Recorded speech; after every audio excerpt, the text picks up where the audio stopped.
Au Mali, selon une étude révélée en 2016, plus de la moitié des jeunes sondés sont passifs devant la corruption. Pour les impliquer davantage dans la lutte contre la corruption et l'enrichissement illicite, il existe depuis 5 ans une semaine de la jeunesse contre la corruption. En effet, selon cette étude, 65% des jeunes maliens sont passifs devant la corruption. Ils sont résignés en disant qu'ils ne peuvent rien faire pour contrecarrer la corruption. 18% des jeunes maliens sont réellement admiratifs de la corruption. Ces 18% de jeunes sont prêts à corrompre et à être corrompus pour réussir. Ces jeunes estiment, et je cite, que la seule alternative viable pour devenir une célébrité est la corruption directe ou indirecte. Finalement, il n'y a que 14% des jeunes maliens qui soient révoltés contre la corruption.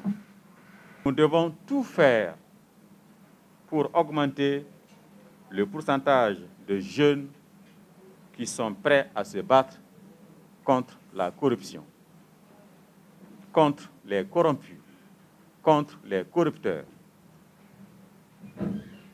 C'est la seule solution pour que notre pays devienne vivable, viable et fiable. Chaque citoyen doit jouer sa partition dans cette lutte, estime le président de la cellule nationale de traitement des informations financières au Mali. Un combat sans les jeunes, ce n'est pas un combat.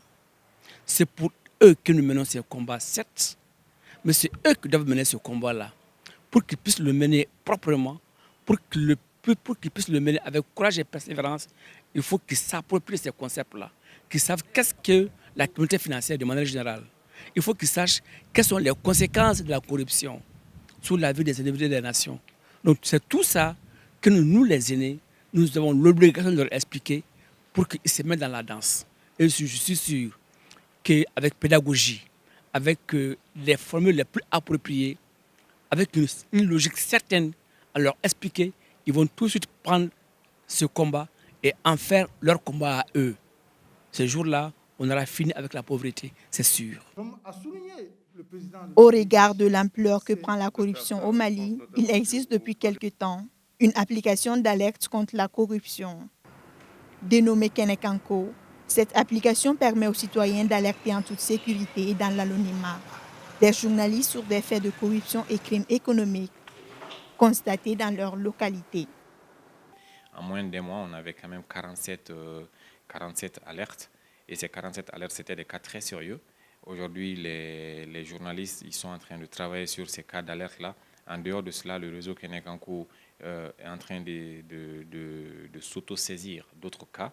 Et dans les jours à venir, je pense que très très bientôt, vous entendrez de nos nouvelles. Au lancement des activités de Un véritable défi pour ces acteurs au Mali, où la corruption coûte plusieurs milliards de francs CFA chaque année à l'État.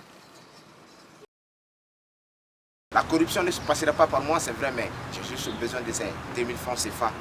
Il faut qu'on redore le blason de la famille des hommes arabes noirs. Sinon, la lutte contre la corruption ne sera pas un noble devoir. Même en écrivant ce texte, quelqu'un m'a proposé de l'argent afin que je ne puisse pas le déclamer devant toi et maintenant. Mais il a perdu son temps. L'enquête est en cours. Le coupable court. La victime a le bras court et la justice a les pieds courts.